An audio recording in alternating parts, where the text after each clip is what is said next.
Instant energy ಮತ್ತು stamina ಬೇಕು, ತೊಂದ್ರೆ ಕೂಡ ಆಗ್ಬಾರ್ದು, ಮತ್ತೆ ಅಂಥದ್ದು ಸಿಕ್ಕಿದ್ರೆ ಪ್ರತಿದಿನ ನಿಮ್ಮ ಪವರ್ಸ್, ಎನರ್ಜಿ, ಸ್ಟೆಮಿನಾವನ್ನ ಹೆಚ್ಚಿಸುವಂಥದ್ದು, ದಿನ ನಿಮ್ಮ ಬಾಡಿಗೆ ಕೆಲಸ ಮಾಡುವಂಥದ್ದು, ಮತ್ತು ವಯಸ್ಸಾಗುತ್ತಾ ನಿಮ್ಮ ಸ್ಟೆಮಿನಾ ಮತ್ತು ಎನರ್ಜಿ ಕಡಿಮೆ ಆಗದಿರುವಂಥದ್ದು. ನಿಮ್ಗೆ ಅಂತಹ ಔಷಧಿ ಬೇಕು, ಸುರಕ್ಷಿತವಾಗಿರ್ಬೇಕು ಮತ್ತು ನಿಮ್ಮ ಸ್ಟೆಮಿನಾವನ್ನು 2 ಪಟ್ಟು ಹೆಚ್ಚಿಸ್ಬೇಕು. ಇದು ನಿಮ್ಗೆ ಸಿಗುತ್ತೆ ಆಯುರ್ವೇದಿಕ್ ಚಿಕಿತ್ಸೆಯಲ್ಲಿ. ಇತ್ತೀಚೆಗೆ ಜನರ ರೂಟೀನ್ ಹೇಗಾಗಿದೆ ಅಂದ್ರೆ ಅವರಿಗೆ ಟೈಮೇ ಇರೋದಿಲ್ಲ ಅವರಿಗೋಸ್ಕರ. ಅಂಥದ್ರಲ್ಲಿ ಅವರು ಈ ಸಮಸ್ಯೆಯ ಸೊಲ್ಯೂಷನ್ ಇಂಗ್ಲಿಷ್ ಮೆಡಿಸಿನ್ ಅಲ್ಲಿ ಹುಡುಕ್ತಾರೆ. ಆದ್ರೆ ನಾನ್ ನಿಮ್ಗೆ ಒಂದು ವಿಷಯ ಹೇಳಲಾ? ಇಂಗ್ಲಿಷ್ ಮೆಡಿಸಿನ್ ತಗೊಳ್ಳೋದ್ರಿಂದ ನಿಮ್ಗೆ ಇನ್ಸ್ಟಂಟ್ ಎನರ್ಜಿ ಏನೋ ಸಿಗುತ್ತೆ, ಆದ್ರೆ ಅದರ ಸೈಡ್ ಇಫೆಕ್ಟ್ಸ್ ಬಹಳ ಇರುತ್ತೆ. ಹಾಗಾಗಿ ನಾನ್ ನಿಮ್ಗೆ ಹೇಳೋದೇನೆಂದ್ರೆ ಆಯುರ್ವೇದಿಕ್ ಚಿಕಿತ್ಸೆಯನ್ನು ಮಾಡಿಸಿ. ಇದು ನಿಮ್ಮ ಸಮಸ್ಯೆಗೆ ಪರಿಹಾರ ನೀಡುತ್ತೆ ಮತ್ತು ನಿಮ್ಗೆ ಸುರಕ್ಷಿತ ಕೂಡ.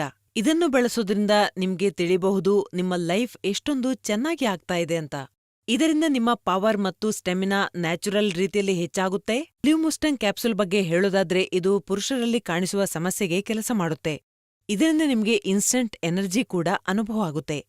ಇದು ನ್ಯಾಚುರಲ್ ಔಷಧಿ. ಇದರಲ್ಲಿ ಎಲ್ಲಾ ರೀತಿಯ ಪ್ರಾಕೃತಿಕ ಗಿಡಮೂಲಿಕೆಗಳಿವೆ. ಅಂದ್ರೆ ಅಶ್ವಗಂಧ, ಶತಾವರಿ, ಬಿಳಿ ಮುಸ್ಲಿ, ಶಿಲಾಜೀತ್. ಇದು ಪ್ಯೂರ್ ಆಗಿ ಸಿಗುವುದು ಬಹಳ ಕಷ್ಟವಾಗಿದೆ. ಅದಲ್ಲದೆ ಇದರಲ್ಲಿ ಎಂತಹ ಗಿಡಮೂಲಿಕೆಗಳನ್ನ ಸೇರಿಸಲಾಗಿದೆ ಅಂದ್ರೆ ಪುರುಷರಲ್ಲಿ ಆಗುವ ಅಂತಹ ಸಮಸ್ಯೆಗೆ ಬಹಳ ಪರಿಣಾಮ ಬೀರುತ್ತೆ. ಮತ್ತು ಇದರಲ್ಲಿರುವ ಮುಖ್ಯ ಗಿಡಮೂಲಿಕೆ ಅಂದ್ರೆ ಆಫ್ರಿಕನ್ ಮುಲಾಂಡೋ. ಇದು ಲಿವ್ಮುಸ್ಟಂಗ್ ಅನ್ನು ಬಹಳ ವಿಶೇಷ ಮತ್ತು ಭಿನ್ನವಾಗಿಸುತ್ತೆ. ಮುಲಂಡೋನ ವಿಶೇಷತೆ ಅಂದ್ರೆ ಶಾರೀರಿಕ ಶಕ್ತಿಯನ್ನು ಸುಧಾರಿಸುತ್ತೆ, ಹೊಸ ಶಕ್ತಿಯ ಸಂಚಾರವಾಗುತ್ತೆ